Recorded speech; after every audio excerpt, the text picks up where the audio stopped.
প্রবাসের সব খবর পেতে প্রবাসী মিজানের সাথেই থাকুন। আসসালামু আলাইকুম। প্রবাসের খবরের সাথে যুক্ত আছি মোহাম্মদ মিজানুর রহমান মিজান। আজকে আপনাদের মাঝে যে বিষয়টি আলোচনা করব তা হলো মালয়েশিয়া সুপার মার্কেটে আসলে আপনার কি কি ইন্টারভিউ দেওয়া লাগবে, কি কি আপনাকে প্রশ্ন করানো হবে, সেই বিষয়ে আলোচনা করব।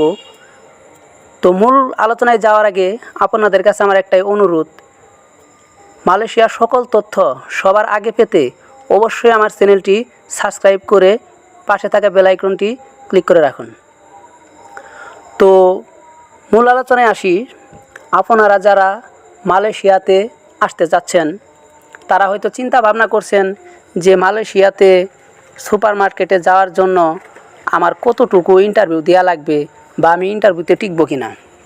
সেই ভাইকে বলবো, দেখুন আসলে মালয়েশিয়া সুপার মার্কেটে কলিং ভিসার মাধ্যমে আপনারা যারা আসতেছেন তাদের কিন্তু কলিং ভিসা মানেই হলো সাধারণ কর্মী। তো আপনারা যারা আসতেছেন, কেউ আসতেছেন সার্ভিস সেক্টরে, কেউ আসতেছেন ক্লিনারে। তো আসলে আপনাদের তেমন একটা ইংলিশ জিগাবে না, সামান্য একটু জিগাবে। সেই বিষয়ে আজকে আমি আলোচনা করব।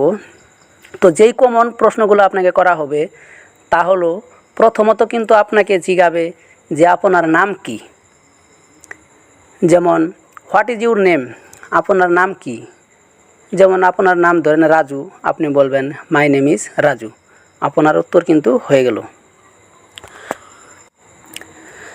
তারপরে ধরেন আপনাকে জিগাবে আপনার বয়স কত। তো যেমন হাউ ওল্ড আর ইউ, আপনার বয়স কত। তো আপনার যদি আনুমানিক 20 বছর বা 25 বছর হয়, আমি আপনারটা আনুমানিক ধরে নিচ্ছি 20 বছর। তো আপনি উত্তর দিবেন আই অ্যাম 20 ইয়ার্স ওল্ড, আমার বয়স 20 বছর। তো আপনার প্রত্যেকটা আনসারই কিন্তু একটু হাসি মুখে দিতে হবে, তারা ভাববে যে আপনি একটু চালাক আছেন। তারপর কিন্তু আপনাকে জিজ্ঞাসা করা হবে আপনি কতটুকু লেখাপড়া করেছেন।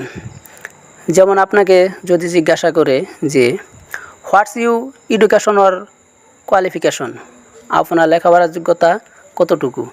তো তখন কিন্তু আপনার সার্টিফিকেট আছে বা আপনি যতটুকু লেখাপড়া করেছেন, যদি আপনি এসএসসি পাস করে থাকেন তাহলে বলবেন আই ফার্স্ট এসএসসি, তাহলে আপনার উত্তর হয়ে গেল। আর যদি ইন্টারমিডিয়েট পাস করে থাকেন, ইন্টার পাস করে থাকেন, তাহলে কিন্তু আপনার বলতে হবে যে হায়ার সেকেন্ডারি সার্টিফিকেট, আপনার উত্তর হয়ে গেল। তারপরে যেই কমন একটি প্রশ্ন আছে সেটা আপনাকে জিগাবেই, তা হলো আপনার কোনো সুপার শপে কাজের অভিজ্ঞতা আছে কিনা, আপনি কোনো মার্কেটে কাজ করেছেন কিনা, সেই বিষয়ে কিন্তু আপনাকে প্রশ্ন করা হবে। যেমন do you have any work experience, আপনার কি কোনো কাজের অভিজ্ঞতা আছে। তো আপনি যদি কাজের অভিজ্ঞতা থাকে তাহলে বলবেন নো এক্সপিরিয়েন্স। আর যদি আপনার এক্সপিরিয়েন্স থাকে তাহলে আপনি বলবেন আই হ্যাভ ওয়ার্ক এক্সপিরিয়েন্স। যদি আপনি আনুমানিক 2 বছর বা 3 বছর করে থাকেন তাহলে আপনি বলবেন যে I have to work experience, আমি 2 বছর কাজ করেছি বা এরকম যদি বলেন তাহলে আপনার কিন্তু আনসার হয়ে গেল। তো আপনার এই কমন কয়েকটি প্রশ্ন করা হবে, আশা করি আপনারা বুঝতে পেরেছেন। আর আপনার যে এজেন্সি বা এম্বাসি আছে তারা কিন্তু আপনাকে সহযোগিতা করবে কি কি প্রশ্ন করানো হবে। যদি আপনি একটু নর্মালি মোটামুটি ছাত্র ভালো হন তাহলে মোটামুটি তারা লিখে দেওয়ার সাথে সাথে আপনি মুখস্থ করে রাখবেন। আর যদি মোটেও না পান তারপরও আপনি মুখস্থ করতে পারবেন, যেই 3-4টা প্রশ্ন কমন প্রশ্ন করবে, সমস্যা নেই, চিন্তার কোনো কারণ নেই, ভয়ের কোনো কারণ নেই। তো আজ এ পর্যন্তই, আবারও হাজির হব।